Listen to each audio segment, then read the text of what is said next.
Before I begin, we're going to pretend this is a $100 bill. I got some ones. If I said, I just found this $100 bill, you can have it, would you take it? If I folded it in half, would you take it? Yes. If I crumpled it, would you take it? Yes. Why? It's worth value.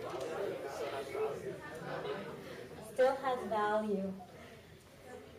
I'm sure, like this pretend $100 bill, you've probably felt suffocated by stress, tension in your life. You've probably felt crumpled and stomped upon by friends, family, people you know. But one thing I want you to remember, that you are invaluable. Each and every one of you, always. But we have forgotten who we are. We've forgotten how much power we have. And what is the reason for that? Let me ask you this. If you never looked in a mirror, would you know how beautiful you are? See lots of ladies, come on. Right? We need that reassurance in the mirror that, hey, yeah, I do look beautiful. What we have stopped doing is looking into the mirror for our true nature, for our true self. We see ourselves as a body with a soul, not a soul with a body. And that is the root cause of all our problems today, of all our situations today. I'm sure you can relate to at least one of those pictures on the screen. And not only that, we have media to thank, because we're very, very influenced by our media. And just to give you a little bit of stats, research say that media have a very soft spot for youth. Canada's two largest breweries spend about $200 million in advertising in a year. An average youth sees about 1,000 to 2,000 ads of alcohol saying, "Real men drink beer." And research has shown that countries like Sweden, where there is a ban on alcoholic advertising, there's a less number of people that turn to alcohol. We also have government, our education system to thank, because of the society we are in, because of the situation we are in. Words like homicide, cancer, mental disorders, crimes, murders have all entered our vocabulary. Our poetry includes party drugs, date drugs, prescription drugs. You want to think of, if we're topping anything, we're definitely the top in mental disorders. 1/3 of the people that suffer from a mental disorder belong in the youth age group. And 75% of those people attain a mental disorder before the age of 24. When we go to homicides, about the 250,000 homicides that occur in a year, 41% of them are done by youth, by people between the age of 10 and 30. Very surprising statistics. But we consider the youth our backbone of society. When we think of the success of a nation, we turn to youth. But if our youth is suffering with all these problems, or have their own issues in front of them, are not able to overcome their own circumstances, then how can they be successful as individuals and in turn make our society successful? Something that we have to ponder upon very deeply. To help our youth, we've got psychiatrists, psychologists, counselors, you name it. Come talk about your problem. Socrates, anybody heard his name? German philosopher. In his temple, in his place, it was filled with youth. He was always surrounded with youth. And he was accused that he might be misguiding the youth, The people in society were wondering, why do all these children, these young people go to this man? What is it that he is doing? So they accused him of misguiding the youth. And he says that the reason they come here is not because they're coming here to share their problems, but they're coming here to find a solution to their problem. We've got the conversation part right. Talk to a counselor, talk to a psychiatrist about your issue. But it's who we are talking to about our issue. If they themselves are surrounded with those issues of stress, tension, depression, how are they going to help us find solution to our problems? Socrates says that these youth are sharing their problems with an enlightened being. I'm teaching them that technique that's helping them tap into that source, that power, that truth to find their own solutions in their lives. That is the difference. That is why they come here today. Today, we have to look for those same techniques to find solutions to our problems. In olden times, spirituality was the basis of every individual. When they went to a gurukul to study, they started off with something called the Upanan Sanskar, which is called the awakening of the third eye. Right here we see in the form of Lord Shiva. That when that eye is awakened, that is the basis of their education.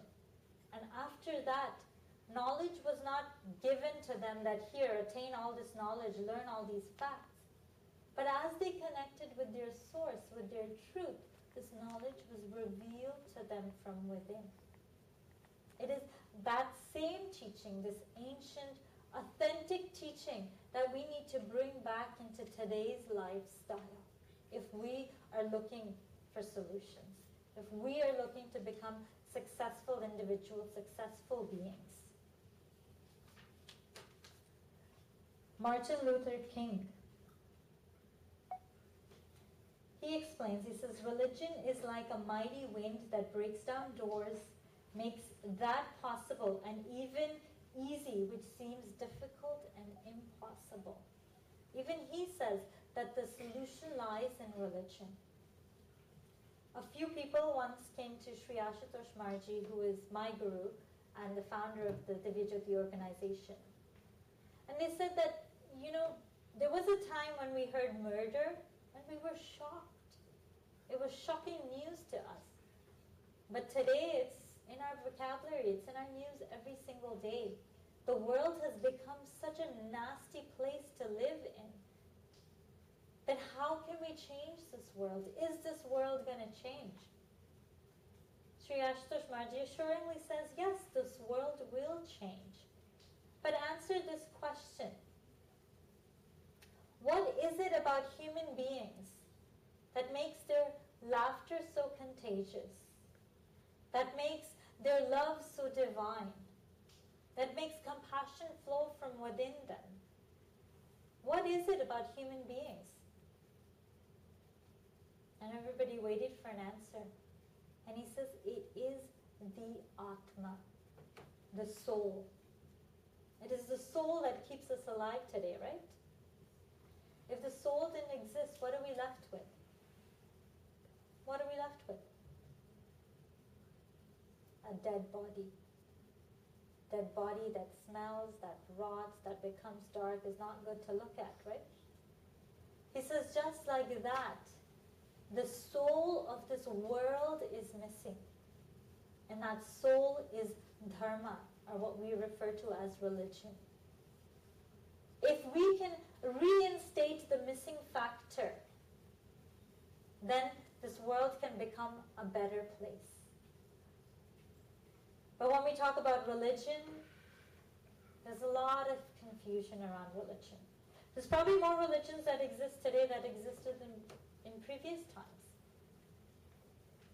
There's 21 major religions in the world today, and each of them have their own different sects, different practices. There's so much confusion around it. Also, when we think of religion, we think, hey, you know what, that's for old people. It's outdated. It's not the fashion, right? dharma is what will provide the solution to us. Today, this ancient, eternal technique, nothing new.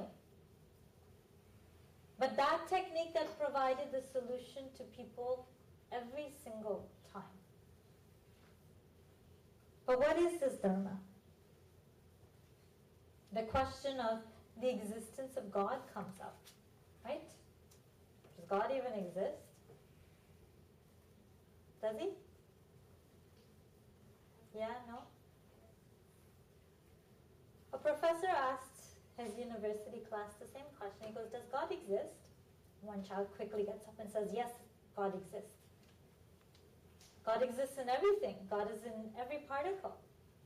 So the professor says, so then God is evil? Because evil exists? There's so much violence, so much crime in the world today. So the child just quietly sits down. He has nothing to say.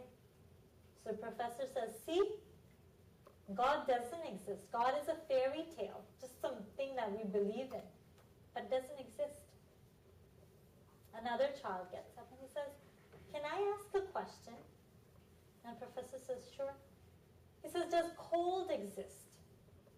Professor goes, yeah, of course. Haven't you ever felt cold? The child goes, but according to the law of physics, cold does not exist. The absence, something can be studied if it's energy. The absence of heat is what we refer to as cold. We've given it the word cold to describe the absence of heat. Cold doesn't exist. Says, can I ask another question?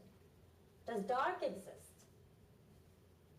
Professor goes, yeah, of course dark exists. And he says, but there's no truth to dark. Light is truth. Light can be studied.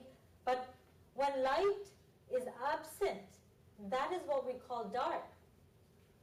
That is the term we humans have given to explain the absence of light. But dark doesn't exist on its own. So he goes, so now I ask you, does evil exist? Professor goes, yeah, don't you hear it in the news? There's crime, there's violence, everything. And he says, no, just like how I previously explained, evil does not exist. Evil is the term we have given to the absence of God in the human hearts. Anybody want to take a guess at who the student was? Albert Einstein. The greatest scientist also proved the existence of God. But what is our concept of God? Somebody said God exists. Why do you say God exists? We've heard stories about Lord Rama, Lord Krishna, and Jesus Christ, all these different incarnations of God, right? We're exposed to so many devis and devtas. But what is your experience of God?